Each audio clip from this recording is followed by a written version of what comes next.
কেমন আছো বন্ধুরা? আমি ভালো আছি, তোমরা নিশ্চয়ই সবাই ভালো আছো।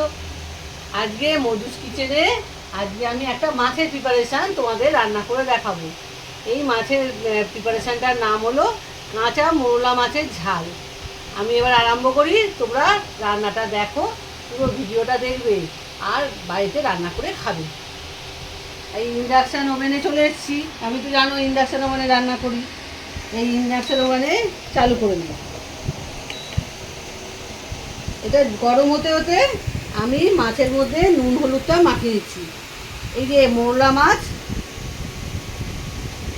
মশলা করে রেখেছি, সর্ষে, কাঁচা লঙ্কা, পোস্ত আর রসুন। মাছ অনুযায়ী রসুন দেবে।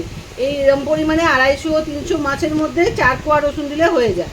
বেশি মাছ হলে বেশি রসুন, আর 2-3 কোয়া বেশি রসুন দেবে, কেননা কাঁচা মাছ রান্না করা হচ্ছে তো। কাঁচা মাছের রসুনটা দিলে গন্ধটা খাওয়ার সময় পাওয়া যায় না। আর কাঁচা লঙ্কা আর ধনেপাতা।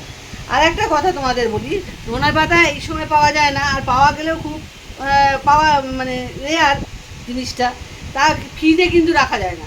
তাই আমি একটা কাজ করেছি, যে আনা মাত্রেই ধনেপাতাটাকে কুচিয়ে অল্প করে সামান্য তেল দিয়ে একটু ভেজে রেখেছি, তাতে ধনেপাতাগুলো ফ্রিজে থাকলে নষ্ট হবে না, অনেক দিন ব্যবহার করতে পারবো।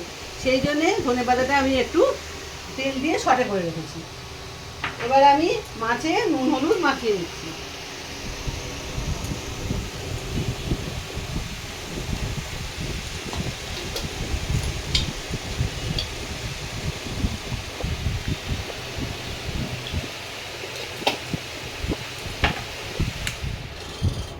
এতে একটু মাছের ঝাল করার জন্য তেল দিয়ে দিলাম।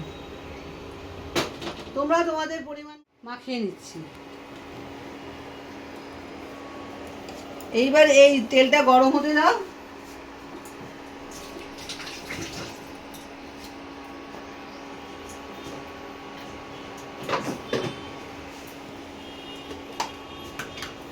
এতে অল্প কালো জিরে ফোড়ন দেব।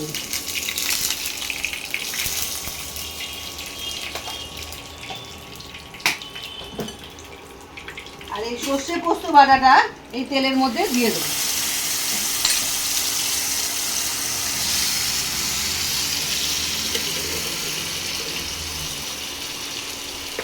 সর্ষে পোস্তটা তেলের মধ্যে দিয়ে একটু কষিয়ে নেব।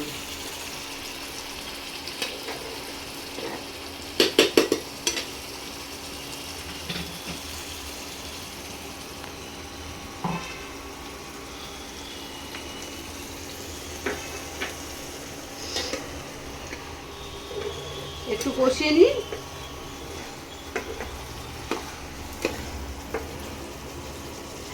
যখন এটার মধ্যে থেকে তেলটা ছাড়তে আরম্ভ করবে, তখন আমি এর মধ্যে জল দেব। দেখো আস্তে আস্তে তেল ছাড়তে আরম্ভ করছে। আর একটু ছাড়ু।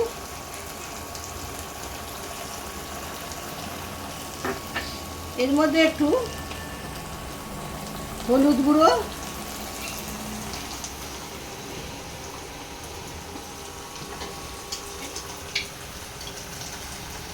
নুন দিয়ে ভালো করে একটু নাড়িয়ে নিচ্ছি। এর মধ্যে শুকনো লঙ্কার গুঁড়ো দেবো না, কারণ এর মধ্যে আমি কাঁচা লঙ্কা পেস্ট করে দিয়েছি, আর শুকনো লঙ্কার গুঁড়ো আমি দেবো না। এইবার তেলটা ছাড়তে আরম্ভ করছে।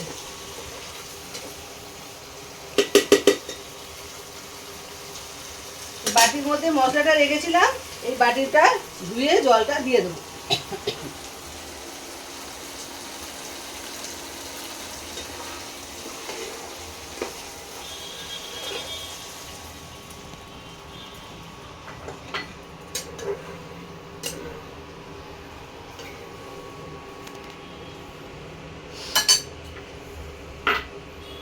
আর একটু জল দেবো। জলটা ফুটতে আরম্ভ করেছে। তার মধ্যে ধনেপাতা কুচি দিয়ে দিলাম, কাঁচা লঙ্কা দিয়ে দিলাম।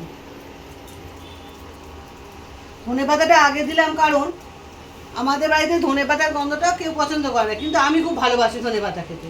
সেই জন্য আগে যদি দিয়ে দিই, তাহলে ধনেপাতার গন্ধটা আমার ছেলের বা আমার স্বামীর নাকে লাগবে না।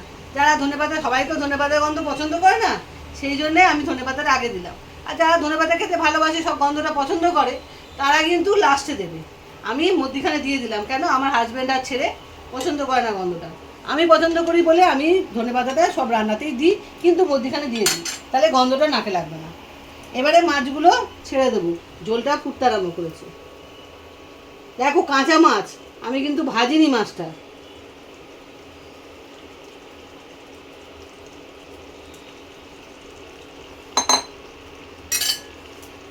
হালকা হাতে এটাকে একটু নাড়িয়ে দিতে হবে, যাতে মাছগুলো মশলার মধ্যে সেদ্ধ হয়ে যায়। বেশি নাড়াবে না, এটা কাঁচা মাছ তো, বেশি নাড়ালে সব মাছ ভেঙে যাবে। ওই জন্যে হয়ে এসছে এই যে মাছের ঝাল রেডি। খুব তাড়াতাড়ি রান্নাটা হয়, ওটা খেতে অতীব সুস্বাদু। আর নামাবার পরে একটু কাঁচা তেল ওপরে ছড়িয়ে দেবে, তাহলেই এক থালা ভাত খাওয়া হয়ে যাবে। দেখো আমার মাছের ঝাল কমপ্লিট নিমেষের মধ্যে। দিলাম, দিয়ে মাছের ঝালটা ঢেলে দিলাম। মাস্টার্ড অয়েল মানে সর্ষের তেল দিয়ে রান্নাটা করবে, আর সর্ষের তেল ওপরে একটু ছড়িয়ে দেবে এভাবে। আগে নামাবার পরে এটা করবে। এই হয়ে গেল আমার কাঁচা মোরলা মাছের ঝাল।